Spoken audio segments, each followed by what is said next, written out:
Eu sou o Cláudio. Eu sou o Antônio. Eu sou o Alessandro. Eu sou o André, nós somos graduandos do curso de Engenharia Civil da Faculdade Unisa. Pessoal, o nosso estudo aborda uma análise energética de uma edificação que possui um alto consumo de energia elétrica, enfocando equipamentos de ar-condicionado, pontos de iluminação e pontos de recarga de veículos elétricos e lâmpadas do sistema de iluminação. Nosso objetivo principal é oferecer uma alternativa sustentável e economicamente viável, utilizando as fontes renováveis, especificamente a energia solar. Essa edificação que nós escolhemos, ela exerce atividade de revenda e manutenção de veículos automotores e veículos elétricos. Ela fica localizado no bairro da Zona Sul de Ribeirão Preto, tá? Ele funciona em horário administrativo, 6 dias por semana. Para a gente embasar a nossa análise, nós fizemos um levantamento da estrutura da empresa. Ela atende todas as legislações municipais, inclusive o auto de vistoria do Corpo de Bombeiros, certo? E a planta foi extraída para a gente compreender uma melhor localização e tentar propor uma melhor solução energética mais adequada. Nós identificamos que essa empresa ela apresenta um alto consumo energético. Principalmente, ela possui aproximadamente 33 aparelhos de ar-condicionado que funcionam diariamente no seu horário administrativo, cerca de 200 lâmpadas no sistema de iluminação e 4 aparelhos de recarga de veículos elétricos, ainda um sistema de 3 boilers para o aquecimento de água. Com base nesses dados técnicos, nós apresentamos uma estratégia inteligente para a gente reduzir esse consumo elétrico, assim, reduzindo essa taxa de energia elétrica, que hoje gera um alto consumo, e utilizando bens sustentáveis da natureza, os recursos naturais, como o sol, que é o principal, certo? E tornando esse local autossustentável, minimizando esse impacto ambiental quando preservamos os equipamentos. O outro fator interessante que nós consideramos como uma vantagem em relação tanto à empresa quanto à região é o clima da cidade de Ribeirão Preto. Ela apresenta 2 estações distintas, com precipitação e é praticamente quente e abafado o ano todo, tá? A estação seca é morna, um céu quase sem nuvens e a temperatura vai variando ao longo do ano, geralmente entre 13 e 32 graus, raramente caindo abaixo de 9 graus, certo? Ultrapassando os 37 graus em alguns dias e meses do ano. Aí, o que a gente verificou aqui também? O fator da energia solar. Em relação a outras regiões, nós verificamos que Ribeirão Preto é privilegiado quanto ao uso da energia solar. Nós temos durante o ano aí mais meses com incidências de raios solares. Então aqui nessa situação aqui a gente discutiu um total diário de energia solar de ondas curtas que ela atinge a superfície do solo numa ampla área. Consideramos variações sazonais durante os dias de iluminação e de temperatura, certo? Elevação do sol acima do horizonte e a radiação de ondas curtas inclui luz visível e radiação ultravioleta. A gente percebeu que o período mais radiante é em torno de 3 meses e meio ao ano, no período de 18 de setembro a 11 de janeiro, tá? E o dia mais radiante é o dia 7 de novembro, que a gente conseguiu calcular uma média aqui de 6,3 kW por hora. Só que em contrapartida, a gente tem um período de menor incidência, que é mais escuro, que é em torno de 2,3 meses, em média 2 meses e meio ao ano, tá? É onde a gente tem uma menor incidência do uso dessa energia solar aqui. E o pessoal agora vai abordar a referência quanto aos equipamentos de consumo de energia. Quando a gente fala de consumo de energia, e a gente vai agora falar da parte dos equipamentos de ar-condicionado, é muito interessante a gente comparar o equipamento convencional, que é o que eles utilizam lá hoje, né, com os equipamentos inverter, que tem uma tecnologia focada para economia de energia. Quando nós falamos de um ar-condicionado convencional, a gente pensa num exemplo de um ferro de passar roupa, que as pessoas utilizavam sempre com aquela máxima de ligar o ferro para passar uma maior quantidade de roupa, visando que o ferro fosse ligado uma vez e não tivesse aquele pico de energia, né? O pessoal mais antigo vai até lembrar que quando a gente ligava o ferro de passar roupa antigo, ele dava aqueles picos de energia. É o que acontece quando a gente aciona, por exemplo, um equipamento convencional de ar-condicionado. O compressor liga, quando chega na temperatura programada em controle, esse compressor desliga, né? E daqui a pouco, quando ocorrer alguma alteração térmica no ambiente, esse compressor vai ligar novamente. Então, pelos gráficos que estão aí no nosso trabalho, vai ser possível observar que Num ciclo de uso, ele liga e desliga várias vezes, aumentando bruscamente aí o consumo de energia. Quando nós falamos do equipamento inverter, nós estamos falando de um equipamento que liga uma única vez o seu compressor, ele faz um procedimento chamado ramp, alcança a sua temperatura que o cliente programou, né, que o usuário programou no seu controle.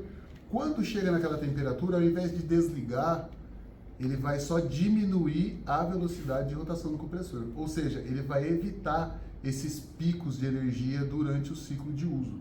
Então, dessa forma, nós conseguimos ter um melhor aproveitamento do equipamento e conseguimos ter também a economia de energia. Sem contar que o fluido refrigerante que é utilizado no equipamento convencional, que era o R22, é o equipamento que eles têm lá hoje, né, nessa edificação que a gente usou de exemplo, ele não é um fluido que oferece qualidade no tocante à parte do meio ambiente, né? Ele acaba poluindo a camada de ozônio, contrário do equipamento inverter, que já conta com gás, que é naturalmente aí, que é ecologicamente correto. Bom, complementando aí, com essa substituição dos aparelhos de ar-condicionado, mais o equipamento que nós vamos instalar por placas solares, só nessa substituição nós vamos ter uma economia de 49%, né? De economia de energia renovável e sustentável. Já nos boilers, como foi citado, nós temos aqui aproximadamente uma economia, porque nós temos 3 boilers, né? Com a substituição aí dessa placa, que ela consome em placa de resistência de 220 volts, né? As placas de coletoras de energia solar vai dar uma economia de 1 kW a cada 10 minutos, né? Essa mudança não só reduzirá o impacto ambiental, mas também vai proporcionar uma significativa economia de aproximadamente de 13%. Portanto, a economia é a base nossa de, além do nosso ser uma energia renovável, também temos aqui a busca de uma solução para reduzir custos, né? Como foi dito também nas lâmpadas, com 200 lâmpadas hoje, né, consumindo cerca de 4 watts por hora, né, nós temos um plano de substituir essas placas, né, essas lâmpadas aí, até aproveitando que algumas luzes natural, né, através da substituição de telhas convencionais, né, por telhas translúcidas, né, somente nas áreas onde tem a troca for viável, né, ainda permanecerá algumas ainda. Ampliação das janelas, que seria algo que a gente aproveitaria assim a luz natural, né? E essas ações combinadas dessas trocas resultariam em uma economia aproximadamente de 17%. Além de termos aí uma diminuição no impacto ambiental e no custo da energia elétrica, né? Bom, pessoal, dando prosseguimento aí no que os colegas aí estão falando, a gente chega na parte de energia solar. A energia solar é uma fonte renovável, amplamente, principalmente hoje em dia, que a gente fala sobre tudo é voltado para não prejudicar o meio ambiente, utilizar o máximo possível e aproveitando essa fonte inesgotável que a gente tem aí, que por longos períodos aí a gente consegue captar energia através da luz solar.